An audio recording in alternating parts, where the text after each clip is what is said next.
Bonjour Judith. Bonjour! Puis comment s'est déroulée la rencontre avec le studio d'enregistrement du Mixbus avec les jeunes? Ah, c'était vraiment le wow. On s'est rencontrés dans le fond samedi le 15 mai à Carleton-sur-Mer, là, au bout du camping là, de Carleton, là où il y a le fort. Et le Mixbus s'est installé sur les lieux avec le studio d'enregistrement qui est à l'intérieur du bus, mais sur le dessus, ça se transforme en une scène.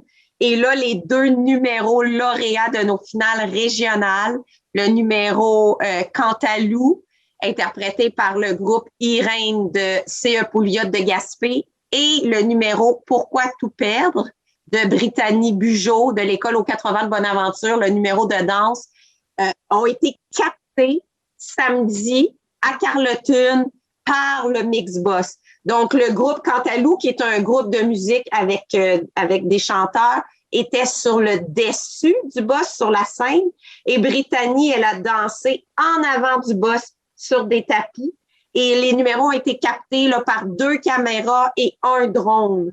Donc, par la suite, le Mixbus va faire un montage des différentes prises de vue du numéro, et le numéro sera présenté là, lors des spectacles là, du Rendez-vous pan-québécois qui se tiendra du 28 au 30 mai prochain.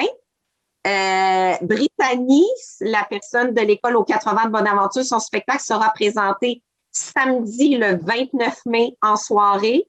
Et Cantalou, le numéro de Gaspé, sera présenté dimanche 30 mai en soirée là, lors des spectacles. Donc, c'était vraiment là, tout ça en résumé pour dire que c'était une journée idéale. À Carleton, il faisait vraiment beau et il ne ventait pas. Donc, les captations, là, ça s'est vraiment bien déroulé.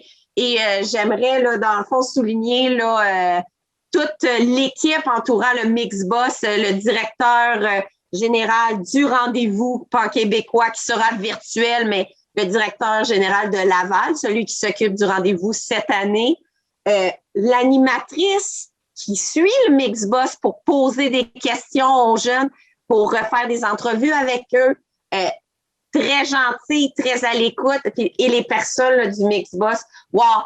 Comme je disais là, avant de commencer l'enregistrement, là, si on avait réfléchi à une organisation dite idéale avec la situation qu'on vit présentement, je crois que le scénario serait celui qu'on vit présentement, que les jeunes ont vécu samedi. En tout cas, on dirait qu'il me manque les mots, je sais pas quoi dire, là, c'est super. C'est vraiment le fun. C'est une autre expérience, une expérience plus, je dirais, vidéoclip. Il y aura un montage des différentes prises de vue, mais c'est un rendez-vous virtuel, mais c'est quand même une autre expérience là, de plus à leur bagage là, aux deux lauréats de cette année. La cérémonie d'ouverture, elle se fait le vendredi, c'est vrai? Oui, exactement. Donc là, on a parlé des lauréats de la finale régionale, mais dans le fond, le rendez-vous pan-québécois secondaire en spectacle 2021, qui était supposé d'être à Laval, se réalise finalement virtuellement. Donc, la cérémonie d'ouverture débute vendredi 28 mai sur l'heure du dîner. Donc, 11h30 à 13h, disponible à toute la population du Québec et je pourrais même dire à l'international, parce que dans le fond, tout le monde, étant donné que c'est virtuel, tout le monde va pouvoir la regarder. On va sur secondaire en spectacle.qc.ca et on clique sur le lien de la cérémonie d'ouverture et on va pouvoir y assister. Il va y avoir des vedettes, il va y avoir présentation des régions participantes, il va y avoir plein de surprises. Et ils ont décidé, étant donné que c'est virtuel, de la réaliser sur l'heure du dîner pour que les jeunes qui sont présents, qui vont dîner à différentes heures ou qu'ils sont dans des classes, ils vont pouvoir le mettre sur écran géant ou la regarder à partir d'un ordinateur, mais tout le monde va pouvoir voir la cérémonie d'ouverture de cette année, étant donné que c'est virtuel. Et là, par la suite, des formations tout au cours de la fin de semaine de disponibles. Toutes les personnes, toute la population peut y assister en tant que spectateur. la différence avec les participants de secondaire en spectacle, c'est eux, ils vont avoir la possibilité d'interagir avec le formateur. Mais moi, Judith, je vais pouvoir me présenter à une formation et la regarder sans poser de questions, mais et la regarder. Donc, c'est des formations en art de la scène disponibles gratuitement à tout le monde. Et en soirée, des spectacles des lauréats des différentes régions disponibles gratuitement, encore là, sur le site de secondaire en spectacle. Donc, cette année, malgré les mesures sanitaires, quoi de mieux que de faire la promotion du programme secondaire en spectacle en le laissant gratuit et accessible à tous. Donc, une belle année pour la promotion, je crois, du programme secondaire en spectacle pour par la suite que les jeunes puissent voir, oh, wow, les formations. Et si c'est hot en virtuel, imaginez comment c'est quand on se rend dans une école pour le rendez-vous puis qu'on est 1000 jeunes tout ensemble à faire des formations, à participer à des spectacles.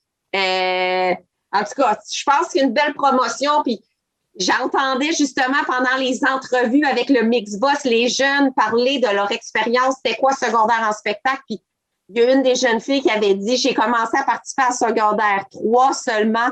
Puis elle a dit, j'aurais dû le faire dès le départ en secondaire 1 parce que l'expérience, tu sais, c'est quelque chose de tout ça, les arts de la scène, l'expérience avec les professionnels et en tout cas, ça englobe tout, là, donc c'est vraiment le fun. Là.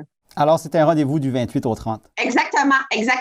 Tout, dans le fond, l'information se retrouve sur le site Internet de secondaire en spectacle, mais j'encourage vraiment les écoles à présenter ça là, dans la cafétéria, sur l'heure du dîner, sur des écrans géants, aux gens d'y aller. Ça va être vraiment intéressant. Vous allez pouvoir assister au spectacle, voir tous les jeunes lauréats là, du Québec. On va voir tous les numéros. Donc, j'ai vraiment hâte de voir comment ça va se faire virtuellement et tout ça. Là.